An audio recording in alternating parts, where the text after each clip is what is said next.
Hello everyone, welcome back. This is Erhan from Erhan's Corner, and today I will be talking about the importance of consuming enough probiotics and prebiotics, and the topic is all about balancing a good versus harmful bacteria in our gut. Did you guys know that our bodies actually contain more bacteria cells than actual human cells? When you think about this question, it actually makes you feel like, okay, who am I really? Most of these bacteria cells that I was referring to lives in human gut.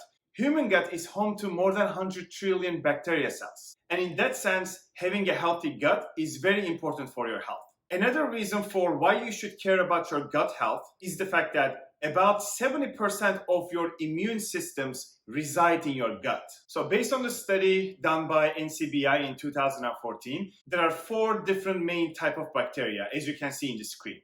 And when I talk about your gut health, essentially what I mean is you taking the steps necessary in order to increase the number of beneficial bacteria in your gut, whereas reducing the number of harmful bacteria.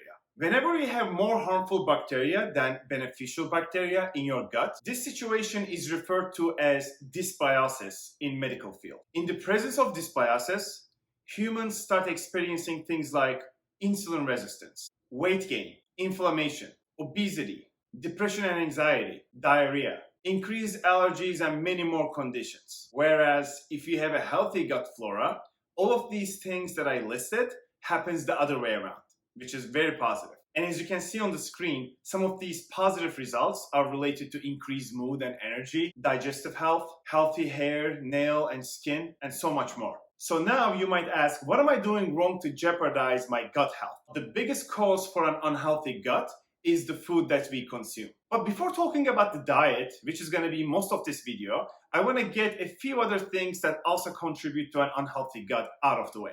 And those are not going to be surprising. Things like lack of physical activity, not sleeping enough, smoking cigarettes, consuming alcohol, with the exception of red wine because it contains polyphenol that seems to help with getting healthier. But don't sweat if you don't like to drink red wine, because you can still get polyphenol and its benefits by consuming blueberries or drinking green tea. And another one is daily stress. According to a study done by American Society of Microbiology in 2019, the conclusion was that experiencing stress was changing the composition of the gut flora by mainly making changes in 2 types of bacteria. And the change in the number of these 2 specific bacteria types actually is associated with conditions such as multiple sclerosis and many other autoimmune disorders. The result of the study suggests that a percentage of the gut bacteria start becoming pathogenic and infected their tissue, leading the immune system to attack the body.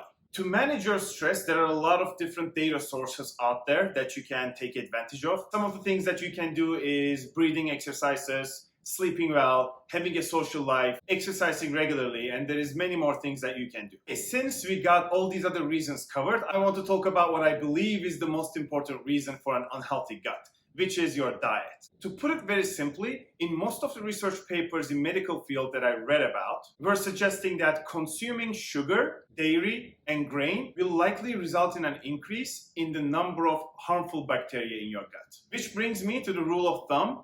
If you want to have a healthy gut, you need to consume foods that are rich in probiotics and prebiotics. Alright, I'm sure most of us heard about these words, but what do they really mean? According to Dr. Gale from Cleveland Clinic, probiotic refers to the live organisms that are isolated from humans and cultured in a lab to be used as a supplement. When we consume and ingest them, things like kombucha, they survive in our gut and provide a lot of different health benefits because it is essentially increasing the number of beneficial bacteria cells in our gut. So what are some of the foods that you can consume in order to increase your probiotic intake?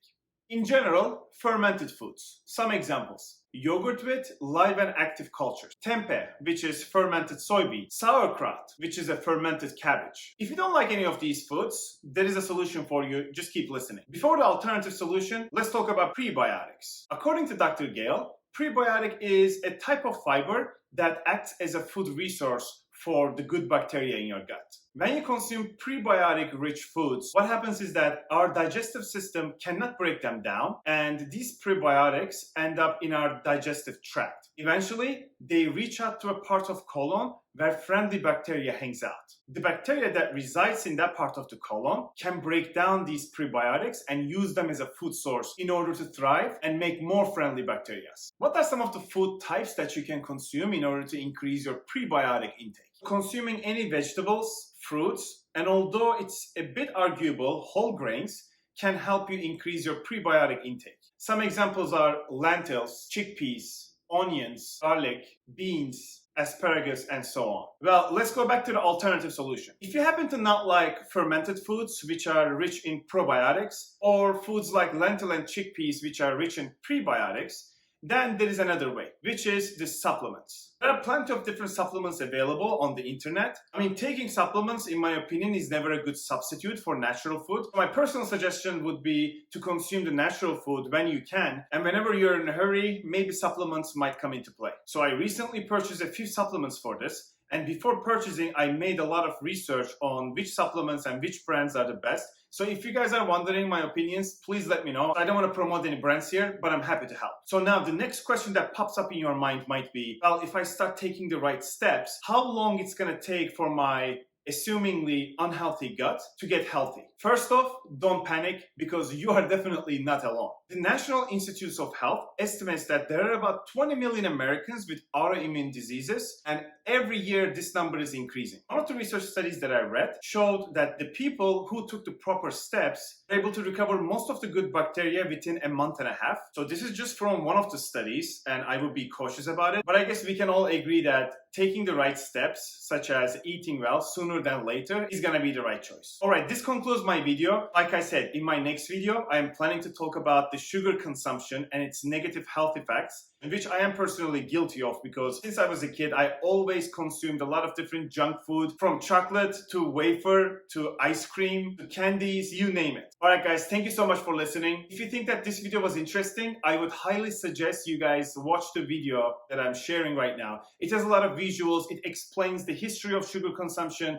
the corporate actions, and what is happening right now in the society in a very simple language. And hopefully within the next couple of hours, I'll be releasing a short video where you can watch me roll up my sleeves and prepare a probiotic and prebiotic rich smoothie for myself. Thank you so much for listening. I will see you guys soon.